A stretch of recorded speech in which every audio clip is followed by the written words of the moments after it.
much for everyone for joining us.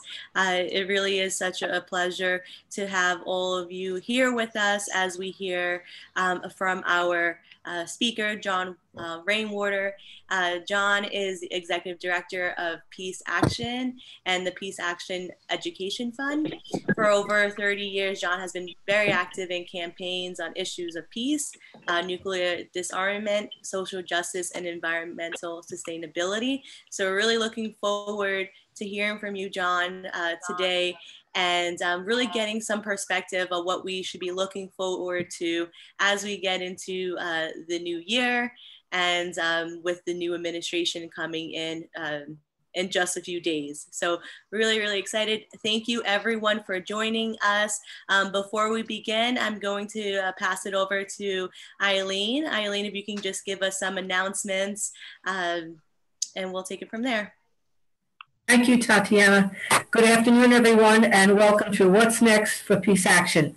And a special welcome to John Rainwater, the Executive Director of Peace Action and the Peace Action Education Fund.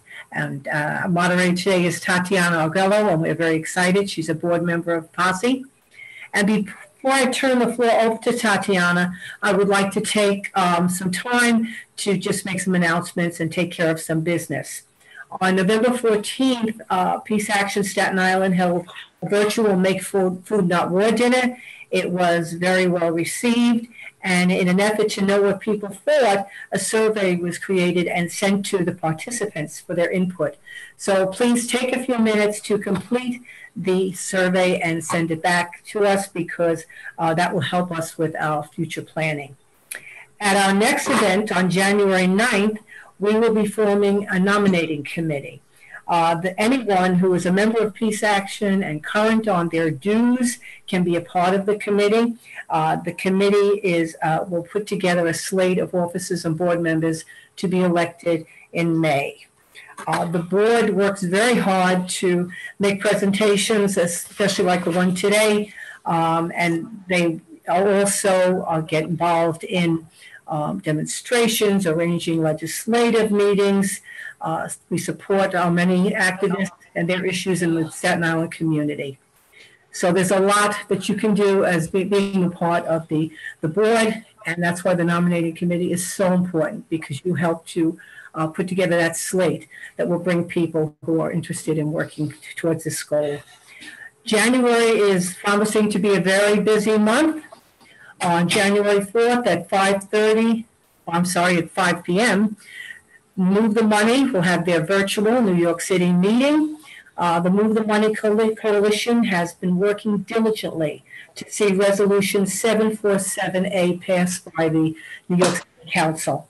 747A calls for the movement of money from military spending and using that money to fund the needs of the community. So please join the meeting and see how you can be part of that movement. Okay, nuclear weapons are illegal under international law as of January 22nd, 2021. Nuclear weapons are illegal under international law as the Treaty on the Prohibition of Nuclear Weapons comes into force. 50 nations have ratified, and the pressure is on for more to get this, to ratify this and to join. There will be a procession, Union Square, 14th Street on the steps. People will be meeting at 10:30 a.m. So please join us. There is an International Day of Action to end the war in Yemen on January 25th. Planning is still in progress. Over 100 plus groups, especially in the United States and the UN and the UK, have signed on.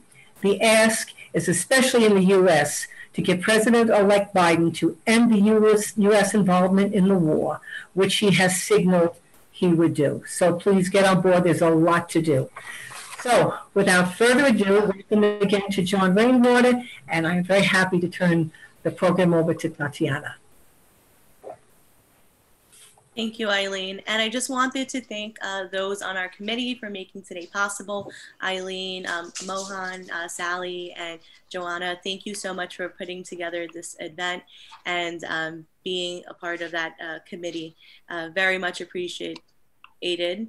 I also want to just shout out our co-sponsors, Peace Action New York State, Asian American Labor and Community Organization, Brooklyn for Peace, Community United for Respect and Trust, Staten Island Immigrant Council, SIDA, Friends of Mount Manresa, New York State Public Employees Federation, Peace Action Bay Ridge, the New York Health Campaign, Shut Down Indian Point Now, the Purple Hat Society, the Coalition of Wetlands and Forests, Long Island Alliance for Peaceful Alternatives, South Shore Democratic Club, the Young Leaders of Staten Island, and SWIM. A very long but powerful list there, and so we thank you for co-sponsoring today's event. It's just very important for us to start thinking about what we should be prioritizing as we go into the new year. Before we hear from John, I do want to introduce Jim Anderson. He is president of Peace Action New York State and vice president of the board for Peace Action on the national level. Jim, if you can help us introduce John, we very much appreciate that. Indeed, it's a pleasure. First, let me just thank Peace Action Staten Island for another amazing action. That this is not the first time, it's just a continuation of what you do all the time. And thank everybody for joining. And look, this is a really great moment. You know, there are national leaders and of organizations, and we got a good one, got a good head on his shoulder and got good information for us today. I'm not just saying that because I'm a fan of him, but I've listened to not only what he's laid out for us and his way of engaging us. You want to go for a walk? Or? So I'm pleased to just say, John, welcome to New York. You got some real folks that are really taking care of business. And I want to say to all of us, we're in for a treat. And we should be glad that we're gathering together at a very important moment. It's a very sober moment, but it's one that together we can meet because we do better together. With that said, I'm gonna shut up and let John take the floor, or Tatiana. Do I hand it back to you? No, I think we're waiting for you, John. John, without further ado. Thank you. Hello, everybody, on this lovely here, at least Saturday. Little gray here. I hope everybody's doing well. Happy holidays to everyone, however you celebrate.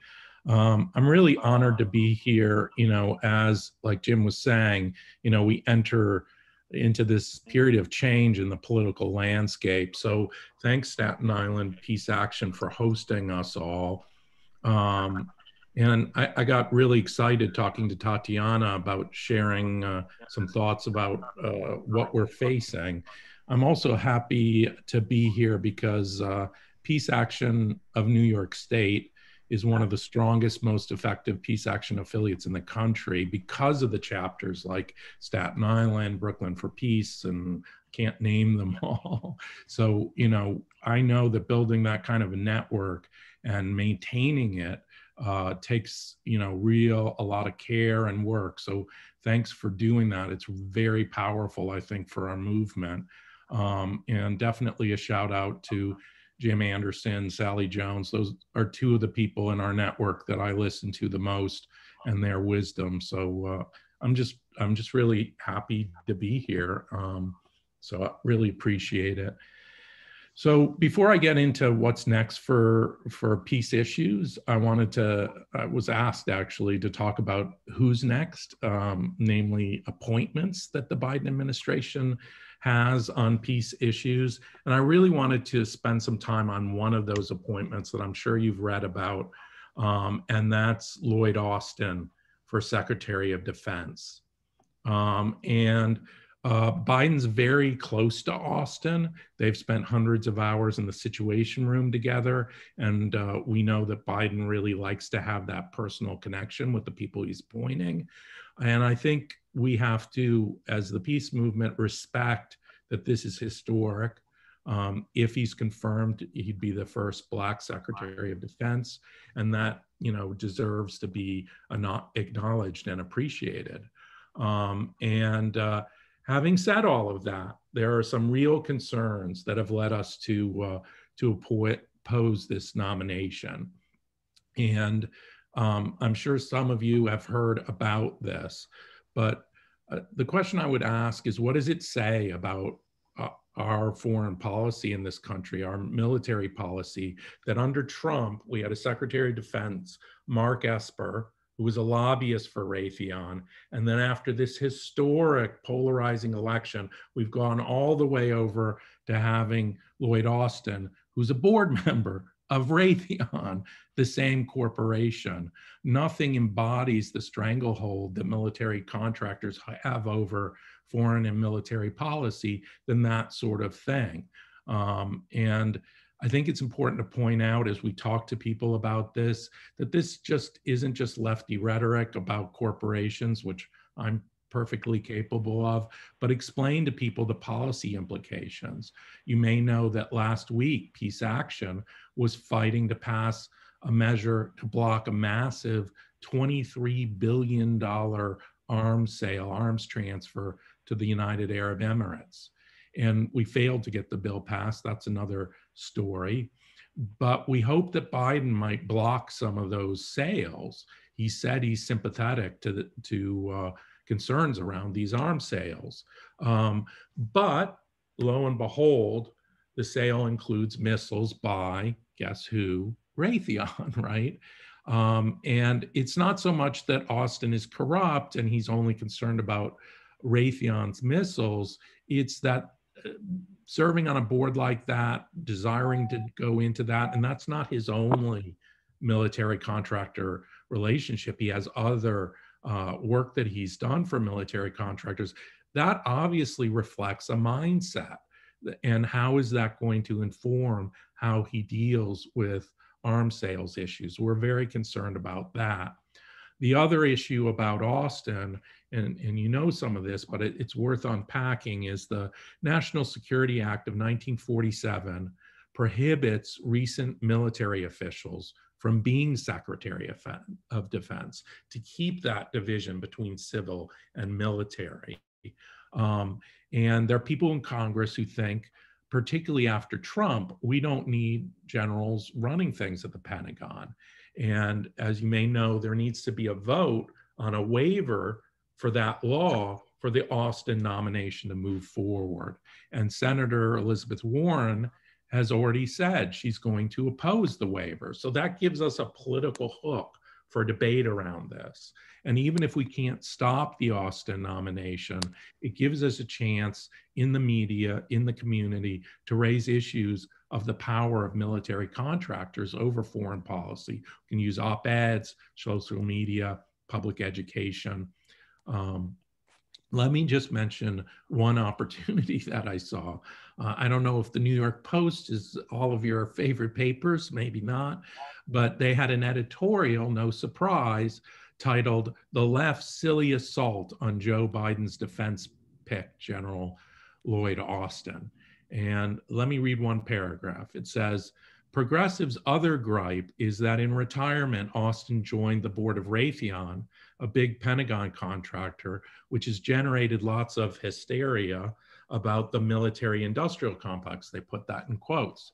The left, you see, wants a defense chief who go along with eviscerating the defense budget.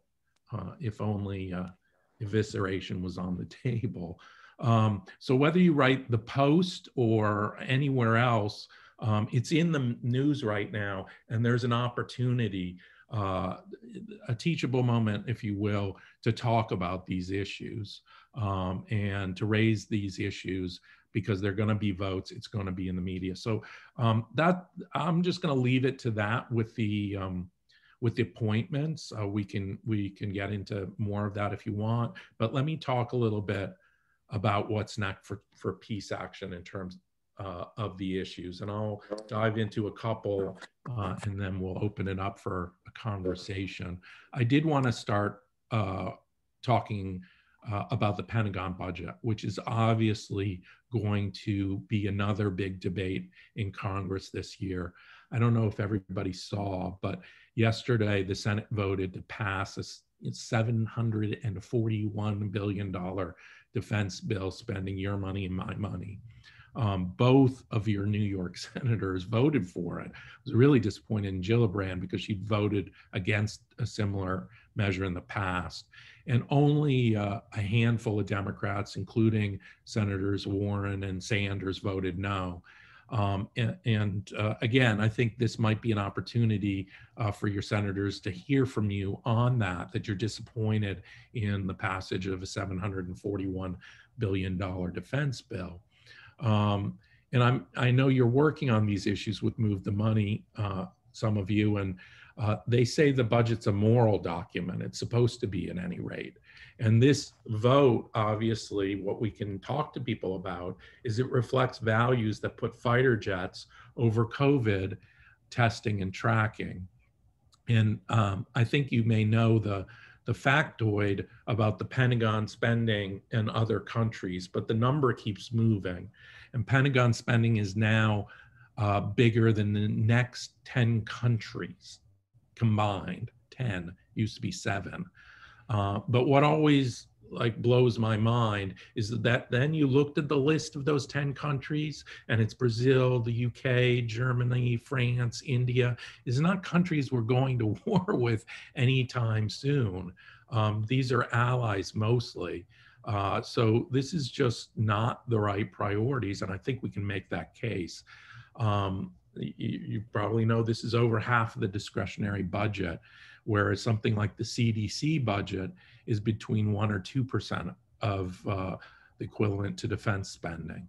And it's also a budget that, is going towards these weapons of war that is bombing civilians in places like Iraq and Syria, and that's not making them secure. It's doing exactly the opposite. So Peace Action, and I'm sure many of you are trying to take this horrible crisis of COVID and treat it as the wake-up call that it should be, to have heart-to-heart human conversations about our family and friends who are suffering right now with COVID, who are at least at fear for loved ones, are risking their safety as caregivers. We need to have those heart-to-heart conversations with Chuck Schumer and his staff, and also with city councils, whether in New York City or elsewhere. Peace Action has a couple board members who were recently diagnosed with COVID, and it's all touching us personally. And so I honor those of you who are caregivers or frontline workers, and talk to our elected officials about these sorts of things, about people that we love getting sick. I live in Oakland, speaking of another security issue, in Oakland, California. I'm sure you've seen the photographs of our sky. It was like Mars, like bright red, because there were fires all around us that were burning down people's homes. And that's a security issue. We need to reframe security. We need to reframe security to include hurricanes. We have staff members at Peace Action who evacuated in Texas because of flooding and hurricanes caused by global warming. It's not security to invest in armored vehicles in New York City, but we need to invest in preventing the murder of community members by police. We need to reframe security to be about protecting our community and our human lives. I know a lot on the left are concerned about the frame of security because it's been so misused to make us scared of China or Russia or whoever, to build up those military industrial contractor profits. But I think we need to retake that frame and talk about saving the lives of the people we love through our spending, and not to create fear. Life is inherently fragile, right? And we shouldn't be promoting fear, but life is precious. And so we have to take some of that $741 billion and put it towards community-level, community-led programs, protecting us from pandemics, poverty, Community health is underfunded. The ravages of climate chaos are happening now. And that's where we need to be putting the money. So I know you're already working on that. I just wanted to share with how I think about it and talk to with the people I'm talking to. And the other thing we need to talk about with that $741 billion and where it needs to move is we need to invest in diplomatic tools like the UN and the State Department to prevent and end conflicts instead of prolonging these endless wars. So the last thing I'll say about the Pentagon budget, talk about a couple other issues then, is we made some progress in Congress last year. Some of you worked on this. We had bills in both the House and Senate talking about this message of making significant cuts to the Pentagon budget and moving it to human needs. In the Senate, there was a 10% cut bill by Bernie Sanders, and somehow Chuck Schumer signed on to it. So you can thank him for that while you're telling him why did you support this $741 billion. But we also have new members of Congress, like your neighbor up the river, wherever it is. My geography is not perfect in New York.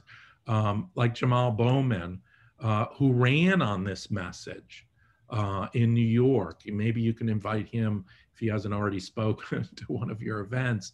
But he's a great spokesperson on this issue. The people in Congress who want to do this, they're growing their ranks. So we have a long way to go, but we need to seize this moment, reframe what it means to keep our communities safe, and move the money in the right way, including the bills you're working on locally. So that's what I wanted to say about Pentagon spending. Let me just talk about a couple other issues here. The war in Yemen. I want to talk about ending endless wars. We work on a lot of that, but particularly ending the war in Yemen, which came up earlier. As we were talking about, Biden has said that he's interested in ending U.S. support. And that hasn't always been true. We had an Obama administration who created this policy. And the reason it's changed is because of the hard work of activists like you in New York, very strong work on Yemen to turn it around. But there's still a huge humanitarian crisis going on.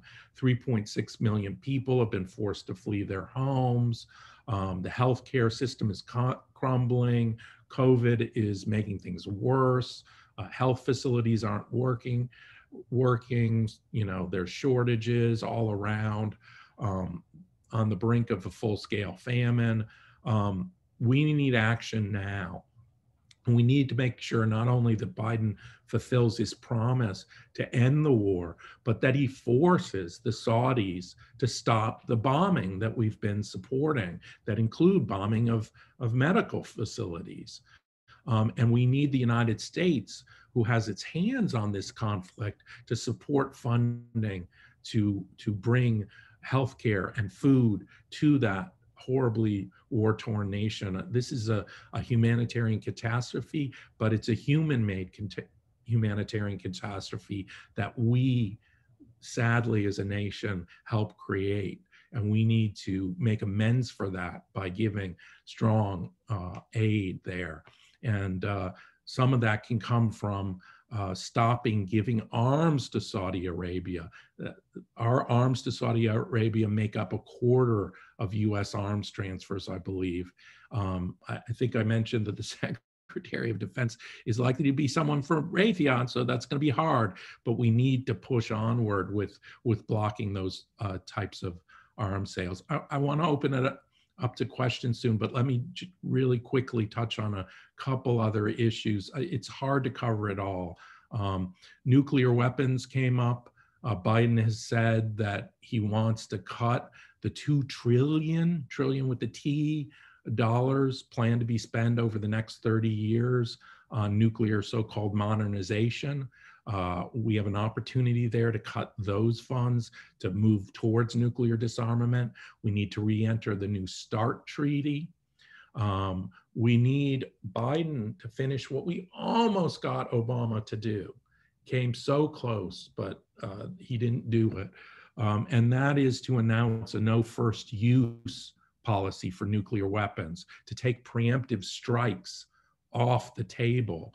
And that would stabilize the world and avoid a mistake that could cause a nuclear holocaust, or at any rate, drives a new nuclear arms race. So we need a new no first policy. The Iran deal is another thing that Biden obviously supports. He worked hard to get it passed as vice president, but it's not going to be as easy as people make it out to be. He can't necessarily do it with the stroke of a pen, and Congress will be trying maybe to block him. We almost didn't get an Iran deal, so we're going to have to be putting pressure on Congress to not get in the way of trying to salvage that deal. And I'll just mention one more issue. There are other issues to talk about for sure that are important to us, but I'll mention one more, and then we'll open it up. We need to continue to grow the political muscle of the peace movement. Peace Action is working to grow our membership, grow our affiliates, but we're also working to grow our political power by being involved in elections. I know you are in New York in our peace voter work to elect people like Jamal Bowman, and that those sorts of more progressive folks. We're engaged right now in Georgia because the 2020 election cycle hasn't even ended. We have organizers working to elect Reverend Warnock, who holds the pulpit of Martin Luther King and comes out of that tradition. We'd love him to be a senator. But the 2022 election has already begun, and we need more Jamal Bowmans. We need more Alexandria Ocasio-Cortez's. Thank you very much, New York. But we need them all over the country. Peace Action worked to elect progressives in places like Omaha, suburban Houston. We need those voices everywhere around the country. And we came very close to electing some really good people in those purple states and those red states. So I hope you'll join us in 2022 because of this new world where we can work all over the country virtually through phone banks and text banks and get active in some of these purple and red states to bring progressive voices who want foreign policy based on justice and human rights in places like Israel, and solving the issue of Palestinian rights in places like Yemen, in Afghanistan. We're going to need progressives all over the country, not just in the East Coast and the West Coast and places like Oakland here, but all over the country. So I recognize I'm just scratching the surface. I know I didn't cover a lot of issues, so please don't take offense if it seems like I left something out that's important. But I don't want to keep talking. I want to have time for discussion. So let me again respect all the amazing work that all of you do in this really hard time, and my heart goes out to all of us and the suffering out there. And thank all of you. And let's have a discussion. Very nice. Thank you, John, for that introduction. Very insightful. I mean, looking at it, to pass a $741 billion budget, these are things that are seemingly off to the waistline, right? Like, we have to be able to know when these things are coming up, and then really how to rally our elected officials to not be signing on for bills that are going to be just not beneficial. So you had mentioned that we have a budget that is for defense bigger than the next 10 countries. I wanted to see if you can speak a little bit about what it means, going into this new administration, the fact that we are the global leader, or have been, what is the impression on a global level? How are people looking at us or to us? And is there any comfort on the global level from moving from a Trump presidency to a Biden administration. We're all in lockdown, and I know we've been talking to some folks internationally, but if you can shed some light for us on how, what are our fellow allies thinking and feeling?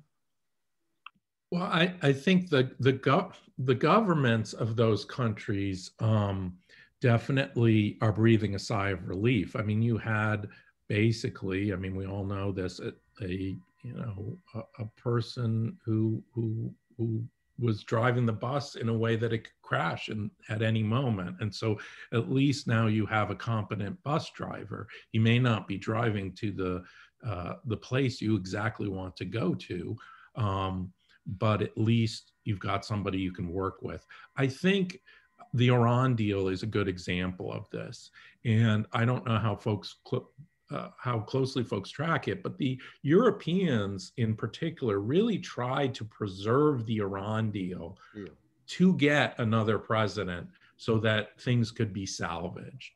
So there are countries that are looking to partner with Biden on things like getting the Iran deal back in place so that we don't have war with Iran.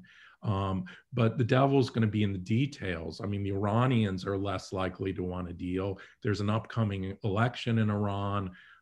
They feel burned by the United States. So I think on things like the Iran deal, on things like arms control agreements, people do look to Biden as a potential partner, but we have to push him to the left to do the most progressive thing.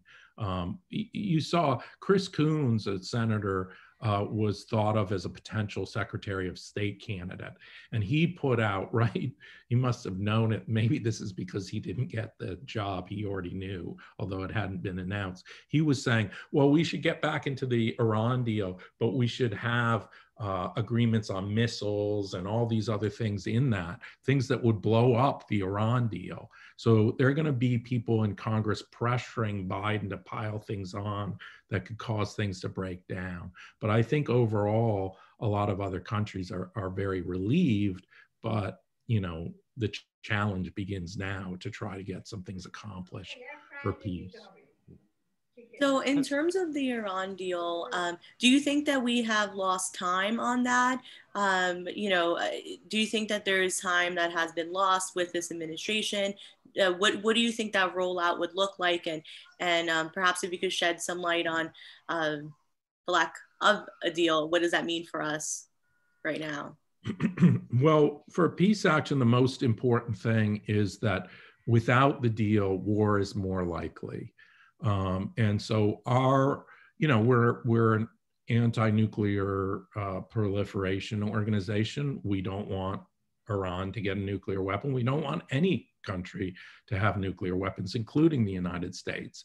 But as an anti-war organization, we saw the Iran deal, obviously, as a way of preventing war. And so that's the biggest threat. We have lost time, but we've also seen the murder of Iranian scientists. We've seen, the assassination of General Soleimani. All of those things are things that could cause war to happen and spiral out of control. The deal is a way to diffuse tensions. And although Biden is not likely to do some of the worst things that Trump did in terms of fueling conflict there, until we have that sort of deal, war is a possibility. So that's why we need to push him to get the deal as soon as possible, because the window may be closing with their presidential election, and not to pile new provisions on there that will scare the Iranians away. We've lost time, but it's also that we've lost trust, and the politics are changing. The Iranian people are less supportive of this. So that's why we need to move quickly and not complicate this, relieve sanctions. And I should say, we're opposed to the sanctions that are on the Iranian people right now, given the COVID crisis. And we will be pushing Biden to relax those sanctions at the very least, because they're getting in the way of medical care. How crazy is that? Right. And it's an opportunity diplomatically if we get rid of those sanctions. So we should not be piling more sanctions on. But unspooling the sanctions will be tricky. And we don't think Biden is on the same page with us on that. Right. I think one thing that you had said that is sticking out to me is about that trust as well, right? That we have lost some trust. Do you think that on the international stage that some countries are losing trust in us as the administration shifts, or what does that look like in terms of our relationship or trust in regards to the other countries? Oh, that's a really good question. I mean, there's no question that we've lost trust. And I think that it's going to make us harder to do a lot of things. It's going to make us harder to do global arms control. It's going to make the Iran deal harder. I think that's more true with the Iranians than the Europeans. I think the Europeans, maybe even the Russians and the Chinese, as far as the Iran deal go, it's important to point out that the Russians and Chinese played a very constructive role from the U.S. government's standpoint, and geopolitically, and they want to see the deal back in place, so they'll work with us on that. But it's just hard to sign a deal that you've just walked away from, so I think that's going to complicate things, but it doesn't mean that it can't be accomplished. Right. In terms of what we would say is endless wars, right? Are we hopeful that Biden will be a little different in sense of getting us into or getting us out of any wars? Is there any specific wars? I know that Trump had really ran on a platform of ending wars, and we see a rollout of Afghanistan and trying to pull troops from there. Is that a political move, or is that what are we to make of that? With Trump, I think a lot of it was political, and it was also erratic, which made it harder to actually accomplish without people attacking the idea of pulling out of Afghanistan. There is language in the budget that just passed yesterday to try to create guardrails for removing troops from Afghanistan, which is unfortunate. But it's there because people didn't trust Trump not to be erratic. But in terms of Biden, he said that he wants to end endless wars, but we don't know what that means. I mean, Biden was slightly more dovish in Obama's administration than a Hillary Clinton or a Robert Gates, who was Secretary of Defense, as you know. But he's no dove by any stretch. And so one thing that we point about ending endless wars out is a lot of the killing of civilians is done from the air. It's happening in Afghanistan, but it's also happening in Iraq. It's happening in Syria. It happens in Libya. And many, many civilians get killed in a way that people don't read about in the paper because it's happening not with so-called boots on the ground, but with air forces. And Biden likes this idea of counterterrorism without a lot of boots on the ground. So I could see Biden withdrawing some troops from some of these places, saying that he's ending endless wars, but the airstrikes continue to happen. The drone strikes continue to happen. So when we talk to elected officials about endless wars, we have to talk to them about ending these sorts of things. Same with Yemen. What he may end refueling of Saudi planes and the logistical support that the United States is giving, but is he going to cut off arms to Saudi Arabia? Is he going to pressure Saudi Arabia to create a peace deal? And is he going to send what we should be sending to Yemen, which is food and medicine, and really help heal that country? So I think Biden is kind of in between on those things, and we're going to need to push him on those things. Right. And we are seeing some of the cabinet picks as the days go on of the Biden administration. And it seems like most of these picks are people who have worked for Obama as well. It seems like 12 of them had some connection to Obama, and then 4 did not. So with that, are we looking to go back to that administration, or what's the difference here with these appointees? What insight are they lending to us? And specifically, I'm thinking of Secretary of State Anthony. What are we to make of that appointment? Yeah, I think these appointments can be considered to be from, I don't know if everybody's familiar with the expression the blob. That was Obama and one of his advisors' expression for the foreign policy establishment. It's kind of nice that someone in the White House saw that maybe there's a bunch of groupthink there. So these are establishment appointees.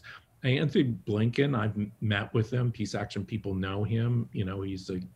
Seems like a decent human being, but if anything, he's to the right of Biden on some of these military questions. And as we saw with Hillary Clinton, the Secretary of State, our diplomat chief, can be quite hawkish, and that's a real problem. So I think it'll be in some ways very similar to the Obama administration, but I do think at least President Obama and occasionally Biden, are not sanguine about military entanglements. And for example, partially because of your work and in our work, they decided, gee, we screwed up on the Yemen war. We never should have supported the Saudis. So it does show that the grassroots can move people. And so these people feel chagrined about some of this, but there's just a mainstream mentality. And that's why you don't want generals in the government that is just very militarist.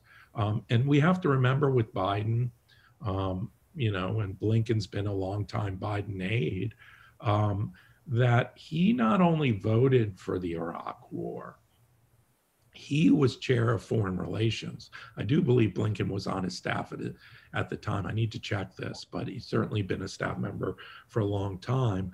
And Biden really helped facilitate the Iraq war, not only in committee where there were show hearings about Saddam Hussein and weapons of mass destruction, sort of show hearings, but Biden went on the Sunday morning shows and kind of used those talking points that the Bush administration was using.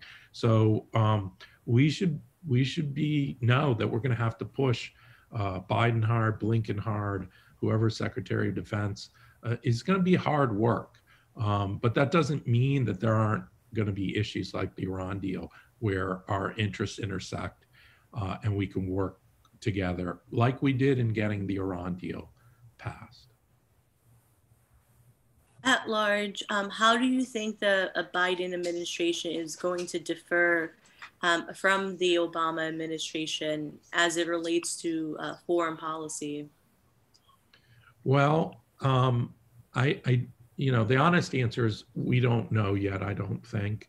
One thing that some people are taking comfort from, or that's the wrong word, but is that John Kerry has that climate post in this administration. Kerry's not as much of a hawk. Of course, this isn't really a hardcore foreign policy position outside of climate, but perhaps because, again, progressives will be pushing this direction, we can get more on climate change.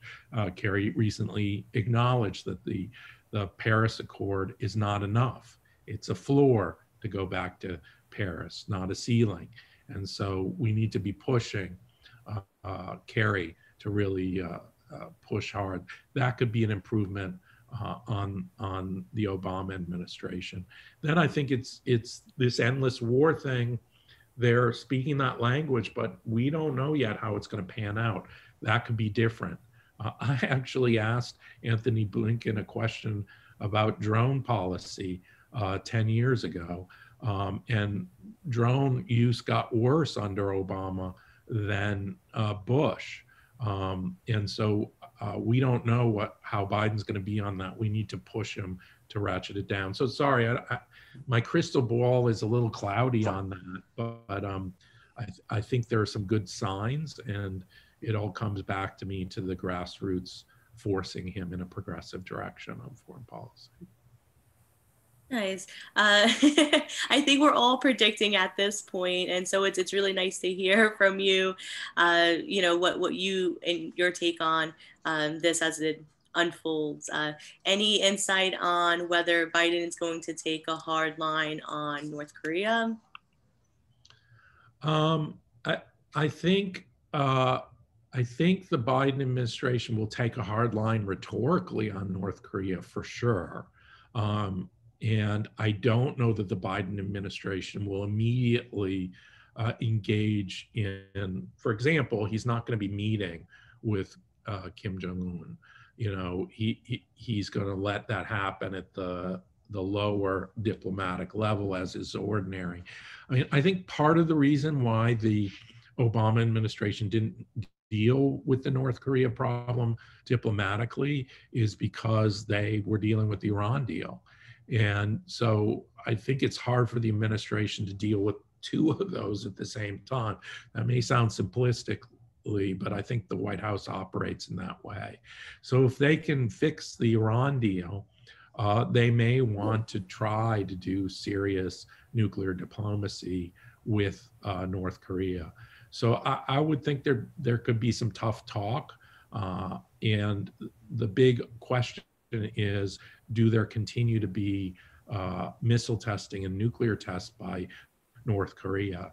If there is, that's going to, based on the conventional mentality of the Beltway, that's going to put Biden in a box, and he could act hawkish. But I think they'd prefer to have a diplomatic agreement with the North Koreans, but they will talk tough. It's pretty clear. Right. And I guess one other agreement, but the Paris Agreement, any insight on what's happening there? I think they'll re-enter the Paris Agreement. I mean, there's no reason for them not to. And I think the important thing is the Paris Agreement is pretty weak, frankly. I think everybody here probably knows in more detail than some of you. But it's somewhat aspirational, and it leaves all the heavy lifting to the countries. So the question is, there needs to be a follow-on agreement with more teeth. And it's a good sign that, you know, we're just starting to see where they're going, but it's a good sign that Kerry did say we need to go beyond that. And that's what we need to be pushing for. But we also need to be pushing for immediate action. The COVID, if we get more COVID stimulus money, some of it could go towards renewable energy. The Obama stimulus funds during the economic crisis there included those funds. Not enough, but it did. So that we need to be pushing for Green New Deal type economic policy. And Biden does have an ambitious plan on that, but getting that through Congress, I mean, really it's about Mitch McConnell partially. That's why we're working in Georgia. If we want to pass decent climate legislation, we need to win in Georgia. Somebody asked in the chat, why are we focused on Warnock and not Ossoff? I hate saying this in public, you know, so this is between you and me, but we voted to endorse Ossoff, and some policy he has about PAC funding, or maybe the peace movement or whatever it is. He didn't want us to publicly be out there supporting him, but we certainly want to elect both of them in Georgia. So if you got some time, There are some phone banks and others you can do for that, but some climate legislation is going to hang somewhat on that, although there are things obviously Biden can do administratively. Got it. And in terms, I like the way you phrased it, economic policy, in terms of trade-offs, you had spoken in depth about this Pentagon budget and about what trade-offs are we making. I was wondering if you can speak a little more about whether or not all this money that we're spending is really truly keeping us safe, or are there better uses for this money? Oh, absolutely. I mean, I think the proof is just in looking at how much money we've been spending on the war on terror, and that and we look at the terrorist attacks in this country, and they're coming from white supremacists. They're not coming from places like Iraq and Syria for the most part. And so it's not keeping us safe. And we're not talking about tomorrow, being low on that list of countries. We've got to eat away at that larger than the next 10. So the Bernie Sanders bill had a 10% cut. And so we could have still by far the biggest Pentagon spending in the entire world, and give money to prevent poverty and fully fund the CDC and fully fund or better fund community health that keeps us safe. So it's clear that we could have a huge military and do those things if we even took 10% of the military budget and put it into human needs. But China's not knocking on our door to invade us. Russia's not. Those countries do not want a big, massive war with the United States. And we all know that bombing places like Iraq and Syria, we've destroyed cities in those countries like Mosul, that creates, and don't listen to me, listen to Robert Gates, former Secretary of Defense, or other people like that. They know when we do that, we're creating terrorists. And so this entire strategy is sort of bankrupt, but we're also not asking for that much. We asked for a 10% cut, and not that many Democrats voted for it, and we need to grow that. So it's not keeping us safe. We've got hundreds of thousands of people dying from COVID as proof positive of that. Right. Yeah, it seems like a huge amount of money, and we definitely are seeing a lot of our family and friends going through a tough time, especially during COVID. Do you think Biden is going to want to keep modernizing our weapons? Is that one of the things that he is going to look to do? I mean, he's certainly going to continue to spend money to modernize a lot of these weapon systems. Right now, people may or may not know this, the Trump administration has already prepared the budget for the next year, or at least has drafts and detailed numbers related to it. So the very first year of a presidential transition, you're kind of piggybacking on work from the previous administration. So we're actually engaging in briefing members of Congress about some of the technical details of how you deal with that using the Trump administration's numbers, but find places to ratchet down spending. So our hope is that, not in a modest way, frankly, because that's all we're likely to get, that the Biden administration ratchets down this first budget. But there's going to be money for F-35s, for modernizing the nuclear weapons, et cetera. And so our job will be to push over the next few years to find ways to ratchet that down and keep it from growing. It's been growing and growing. We're spending more on nuclear weapons now, if you can believe it, even adjusted for inflation, than most of the years during the Cold War. It's nuts. And so Biden is likely to do that, but the question is, can we agree on some items, some weapon systems that are particularly destabilizing? For example, give you one example, it's not that much money, nuclear cruise missile that when other countries see it coming, they don't know whether it's nuclear or not. That's incredibly destabilizing and could cause an unintentional nuclear war. We need to make sure Biden cuts some of those programs, ratchets down overall spending. Ultimately, we probably need something like a base closure commission, some kind of commission that comes up with a list of cuts that could be made. But I'm not holding my breath expecting Biden to be bold on that. Right. And in terms of other elected officials, right? You know, Biden is definitely coming into office, whether some folks want to admit it or not, he will be there.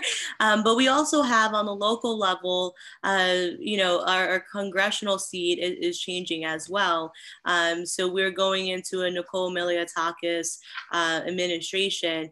What should we be asking of her on the congressional level? You know, what can be done there? Or what should we be looking out for? That's a tough one. I mean, we have not, I mean, Peace Action is a nonpartisan organization, and we try to work with Republicans. That's been, in some Republicans we have partnered with, that's been harder and harder. Usually the Republicans that we've been able to partner with are the more libertarian types, you know, the Mike Lees and the Rand Pauls of the world. And so I don't know where she falls yet, frankly, on some of these issues of war and peace, but I think relationship building is key at the beginning. Just get in there, get to know the people in the office, get to know her, talk to her in a way that she can relate to. I mean, sometimes we encourage ourselves and other people, you know, dress up even nicer when you visit with Republicans, because that's their cultural thing, and find some issue, educate them on some of these issues. They won't know about these issues very much. I assume she didn't come out of a military background or CIA or State Department or anything. Mostly people come out of local government, or they're just local folks. They don't know anything about foreign policy. So you have the opportunity to be in there sharing your point of views, not necessarily reading lefty talking points to her, because you want to kind of speak to her in her own language. The Yemen thing, I think Republicans should, sorry to call it the Yemen thing, sometimes I use shorthand, it's a tragic situation, speak about the humanitarian situation there and funding humanitarian aid and all the great Christian organizations working on the ground in Yemen, and that we can't support this, and the Saudis in bombing civilians. You know, those sorts of things I think can be relationship builders. But certainly Happy Panis has one of the best lobbying programs in the country for affiliates. They're brilliant at lobbying, and I'm sure both the national office and the state affiliate can collaborate with folks on that. I'm sure you're already talking. Nice. And in terms of our young people, John, when you and I spoke, I had shared about, you know, how important it is to get our young people involved and informed on not just what's going on locally, but also internationally and whatnot, so that we can really not repeat history. You know, one of the examples I used was the Hiroshima event, and just through Passy understanding truly what had happened there, you know, being not old enough to really know. So how do we get, you know, I think that's a wonderful example about the work that we do and about making sure that people aren't repeating history in some way. How can we get young people involved in peace action and the causes that we are going to be fighting for this year? I think that's a great question. Again, PANAS, is the experts on student organizing. So there's great resources there. And I think young people, like everybody, all of us, want their voices heard.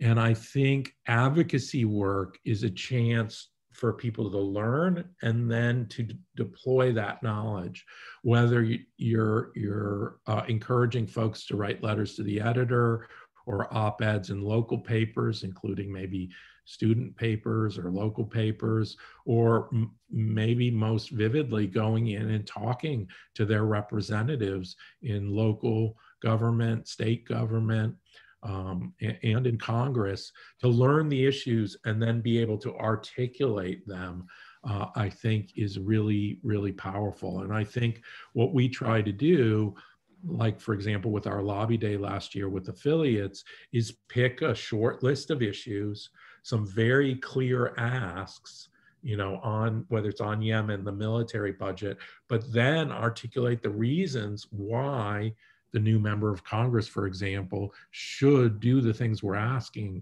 folks to do. And I think young folks are just as good as doing that as anybody else.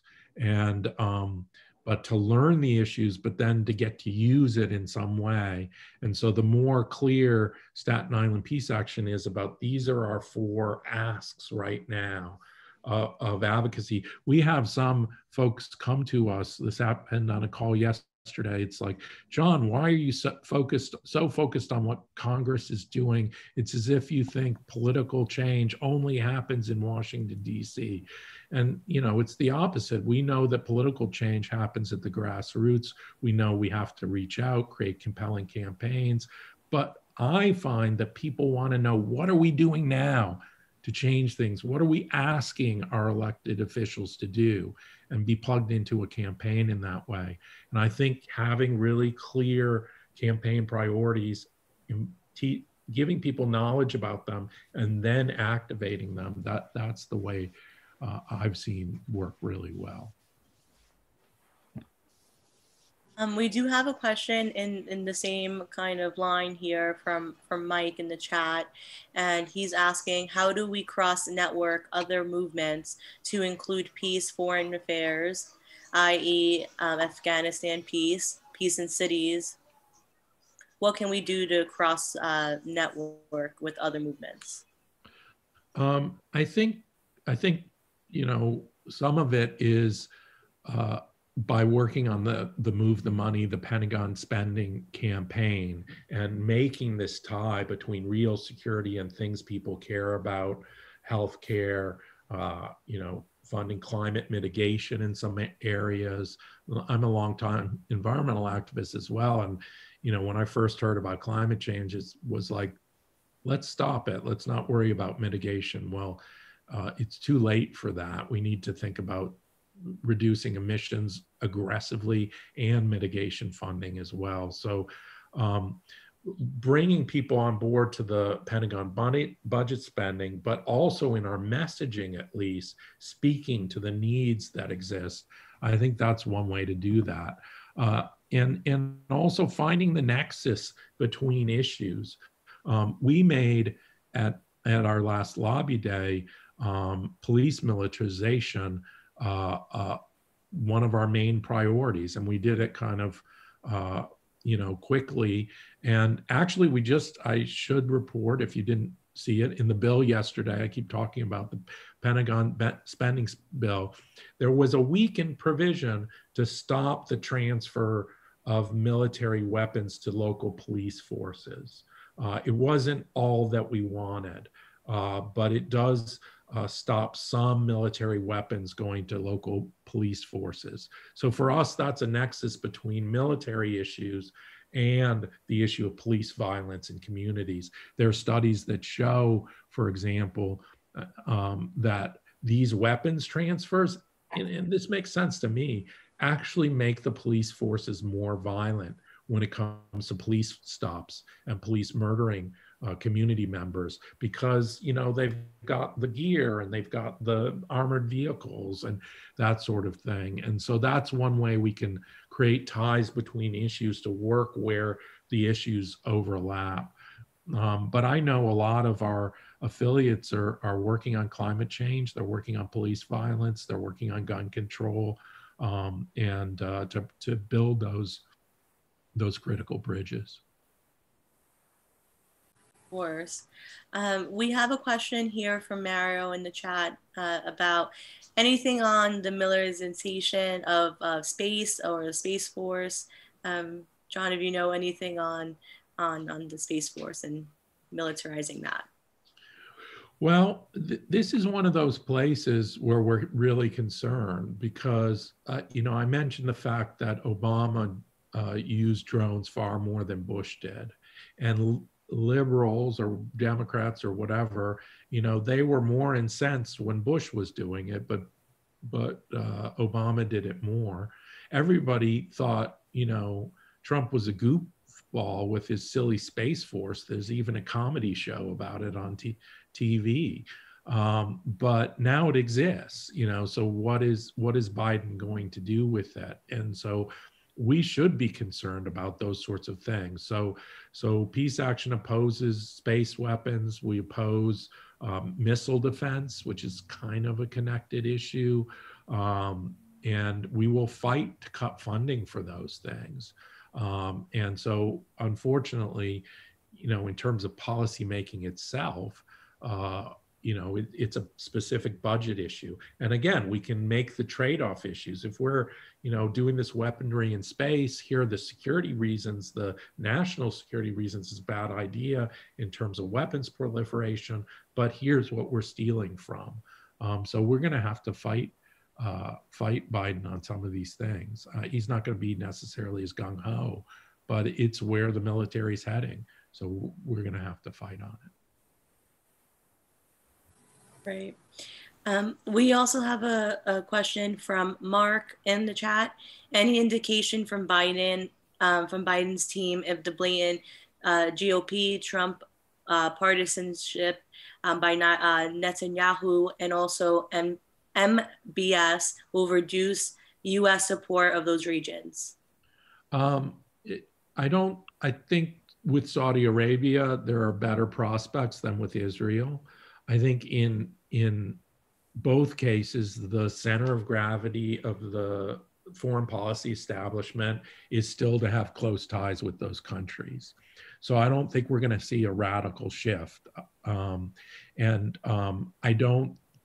has, for example, you saw Bernie Sanders and Elizabeth Warren really wielding we may need to cut off military support of Israel if they continue to engage in certain types of behavior like the settlements. Even that's a moderate position compared to let's just cut them off until they solve the Palestinian rights question.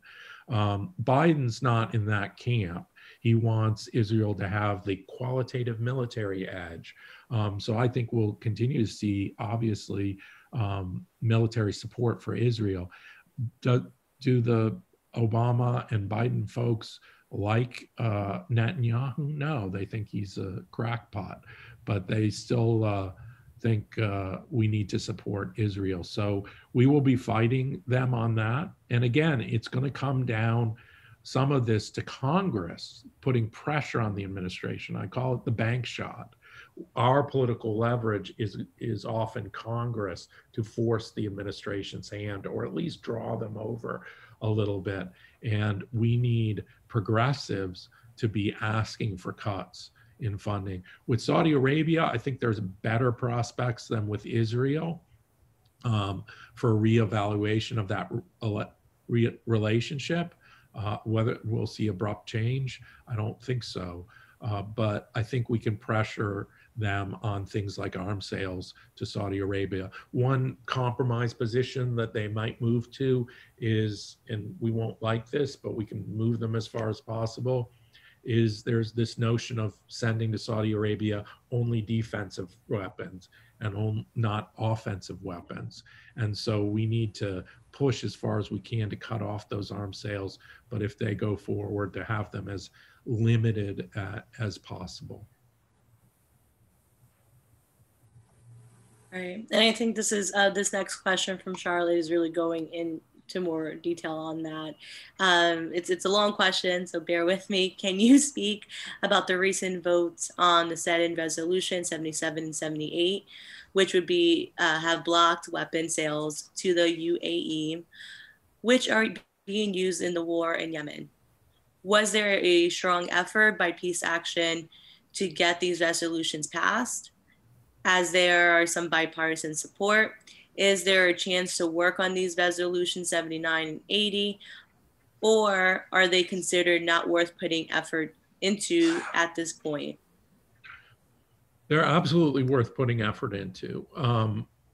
We worked very hard on not only the UAE weapons transfers, but the Saudi Arabia weapons transfers. We succeeded last year in getting them passed through Congress, and Trump vetoed them, and we couldn't override the veto. And we were very involved in that. In fact, our fight to end the Yemen war started with attempts to cut off weapons in a vote that showed us that, as the question points out, we did have some bipartisan support. We lost some votes in this last vote. We lost some Republican votes, and if any of you have friends in Arizona, both of the Democrats in Arizona voted against this yesterday, and we were really disappointed. Well, I don't know what's going on with Kristen Sinema. She used to be an anti-war activist against the Iraq War. She's really quirky member of the Senate, if I can say that. Mark Kelly's brand new. Really disappointed he did that. So we will be pummeling them grassroots wise and trying to figure out why they did that. The reason I mentioned this earlier vis-a-vis Raytheon and Austin is we thought our best hope might be to get Biden to use administrative power to block the sales or curtail them. And so that may be the next phase of this battle. We'll continue to use Congress, but it's really disappointing that we couldn't get this passed when we gotten a similar resolution passed last year on Saudi Arabia. So absolutely, these are important. And this can happen either administratively or through Congress. We definitely want to do it, but it's a tough, heavy lift to get this stuff done. So our grassroots are going to have to be engaged. I mean, Schumer, he's the head guy in the Senate. So talking to him, making it a caucus issue, making it a priority, let's put pressure on everybody on this. For sure. We also have a question from Mohan in the chat. He's asking, what is the role of peace action to stop war crimes? Recently, Australian soldiers did war crimes in Afghanistan, resulting in Australian military chief apologizing to the Afghan government. Yeah, we've definitely spoken out about those type of war crimes, particularly in Afghanistan. On and off, we've engaged in the issue in terms of calling for investigations. You remember there was a bombing of a hospital in Afghanistan a couple years back. And so we do look for those circumstances. In general, one of our main focuses when it comes to war crimes is very overlapping with the endless wars issue. And that's what I spoke to earlier, is that this use of air wars in Afghanistan, in Libya, in Iraq, in Syria, inherently leads to war crimes. You cannot have massive bombing campaigns that for some reason the US media doesn't cover without ending up, and I mean this very literally, committing war crimes against hospitals, against civilian targets. Air wars are not discriminate, and indiscriminate military action is inherently a war crime. So that is one of our main focuses, and that's why I mentioned it earlier, is to tell people you're not ending endless wars by pulling the troops out.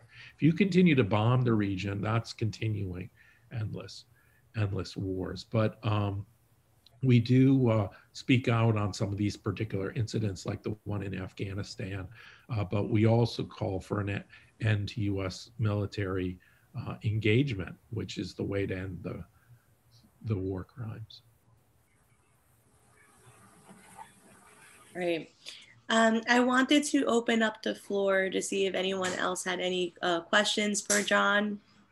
I can answer Cheryl's question just because it's right in my face.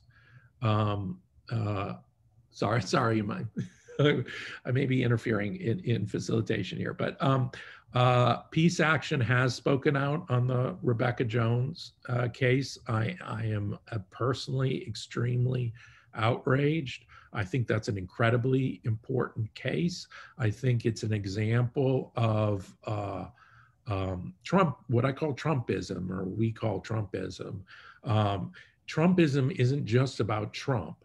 The fact that we have a governor using security forces as his own personal militia to harass his political enemies is fascist, and it's evident of Trumpism. So we've spoken out on social media. I wouldn't say that we're fully engaged in this, but I agree with Cheryl that this is an absolutely a critical issue, and we should all be speaking out on it. Nice. Does anyone else have any questions? Eileen? Yes, thank you. John, I've read that Biden is interested in reestablishing relations with Cuba. How far do you think he will go, and how does the relationship of Cuba with Venezuela, how will that affect his decision? Well, this is another carryover from the Obama administration, and the Obama administration started down this path. I don't think that we can necessarily expect, I do think we can expect an opening to Cuba and a reduction in tensions there. It may not go as far as we would like. I don't think that means necessarily that there's a radically different approach to the entire, hemisphere, where we're not going to be harassing the Venezuelans, for example. I think we need to keep the pressure on with that. I mean, we saw when some of the, Hillary Clinton's emails came out, there in the State Department, she was, this is a different issue, but I think it's connected, winking at the Hondurans as they did some very evil human rights abuses in Honduras. And so I think hawkish policies in the region, could go side by side with some opening to places like Cuba.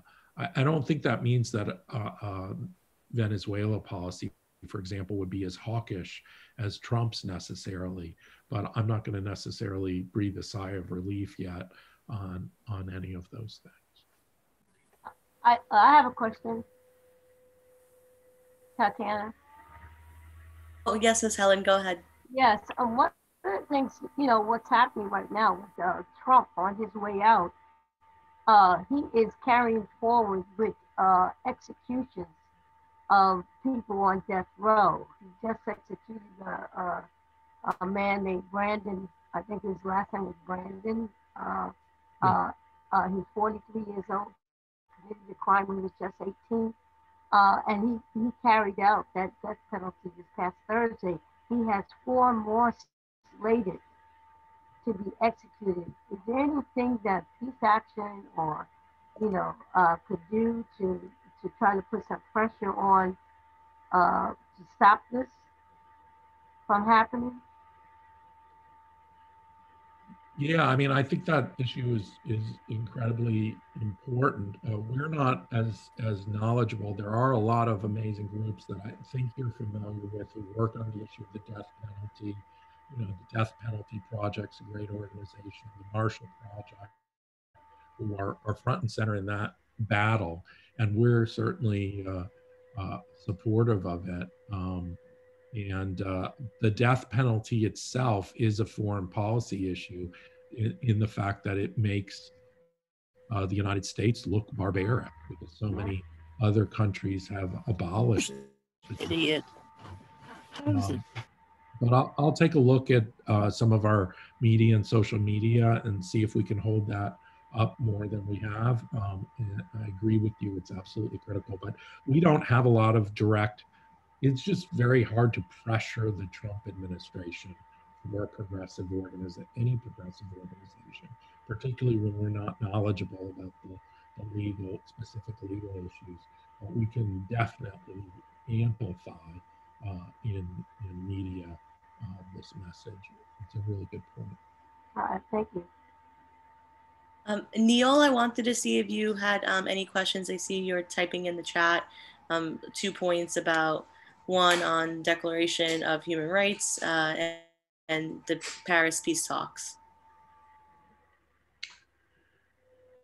Yeah, I mean, in terms of the UN, I mean, I see the UN there too. I think for us, the UN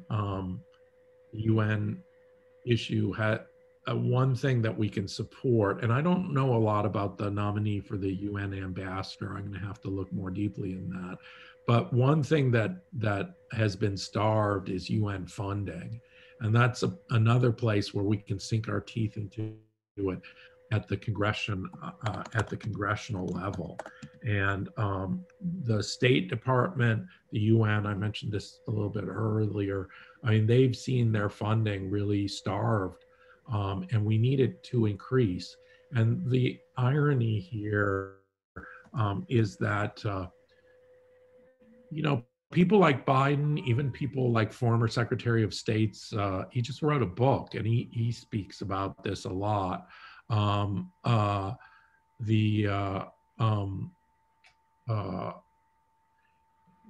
underfunding things like the UN and the State Department and overfunding the Defense Department. We have secretaries of state saying that, but we don't seem to be able to shift that money. So I think UN funding needs to be at the center of everything that we do when we talk about move the money. That's the main thing that we're focused on. Nice. Does anyone else have any questions?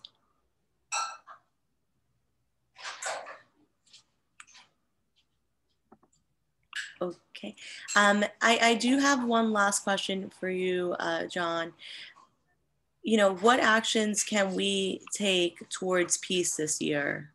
A little bit of a summary question. What are our next steps here? Well, I mean, I think it comes back to some of the things that we've been talking about, and I think it's a little bit clearer over the next 3 months. And I do think if I had to, pick some, it would be to end, put pressure on, as we've been chatting about, these arms sales issues and the war in Yemen.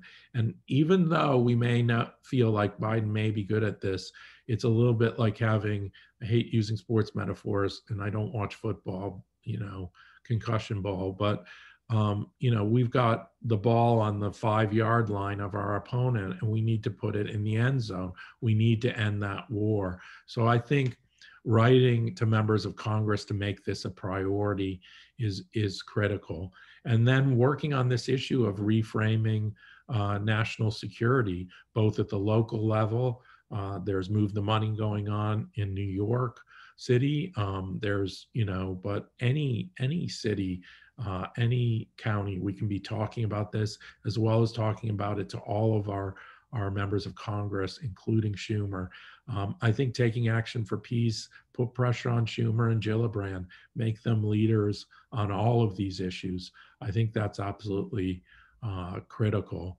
And I do think the issue of police militarization is one that is good to continue to push on. And we did make a little bit of progress yesterday, but we have to stop police violence in our communities and stop, the federal government from helping to fund it.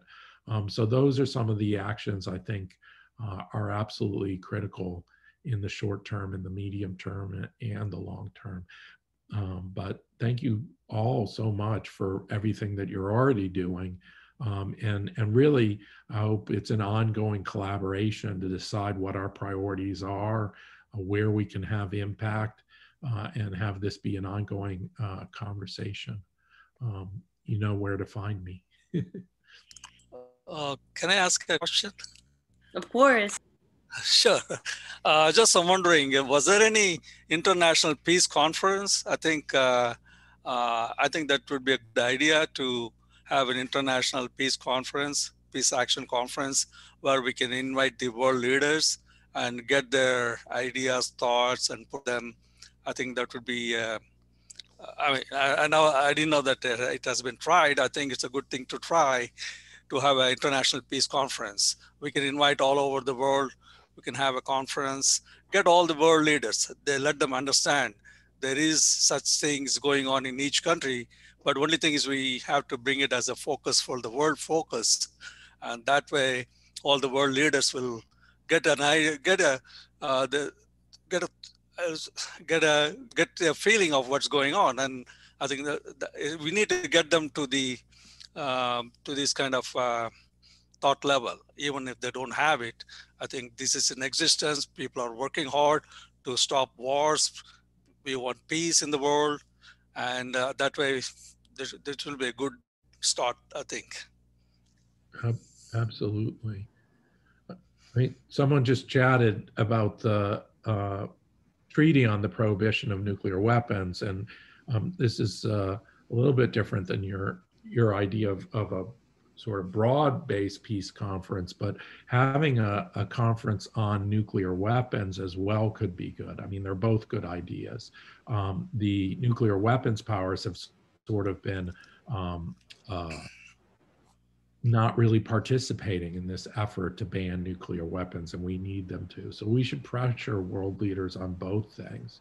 And the UN comes into play too. We need not only to fund it, but to push it to do its job. I mean, the UN is supposed to be a permanent peace conference, right? That's why it was founded, and we need it to do that job. But I love that idea. I love that idea. It's a good idea. Thank you. Awesome. If there's not any other questions, we would like to thank you, John, so much for spending the afternoon with us and really going into detail on what's next for Peace Action nationally. And, we look forward to working together to make this world more peaceful. So we do have some events coming up, and I do want to take a moment just to make sure that if anyone here has any events that that they want to promote, that you can do so using the chat feature. I also want to just do a little plug. I really want everyone, if you're not connected to Peace Action, whether that be the state chapter or the local chapter, I would say please join Peace Action as we fight for these different things, whether that's nuclear weapons, military spending, sanctions as we head into the Biden administration. Peace is more important than ever, and I think it's just very awesome for us to get ahead before the new year and really make certain our priorities. So you've definitely done that for us, John, today, and that would be my plug. for everyone who is not a Peace Action member to join us in that fight. You know, we have a lot of important issues in this upcoming year, and I know that it might seem hard to make sense of all the different news that we're getting, but it really is important work that we're doing here. So thank you once again, and we will have a moment to look at the upcoming events. I had a quick question for John. Sure. My question is about the Chinese government, what they're doing to the people in the Muslim section and the people of Hong Kong. How can the Biden administration and Peace Action work to get a lot of that situation resolved? I don't think it they get resolved, but to diminish what's happening to the people there. I completely agree with you. I think the first thing we need to do is to raise the profile of that. I think it's not on the agenda as much as it should be. Some people may not be aware of it. And I do think, you know, as much as we as critics of the US government are all often rightly hard on the United States for its own human rights violations and war crimes, even as we were talking about, we do want the US speaking out for human rights. And in a way, it could be, if it's not a hypocritical cycle, sometimes it is, it's a virtuous cycle.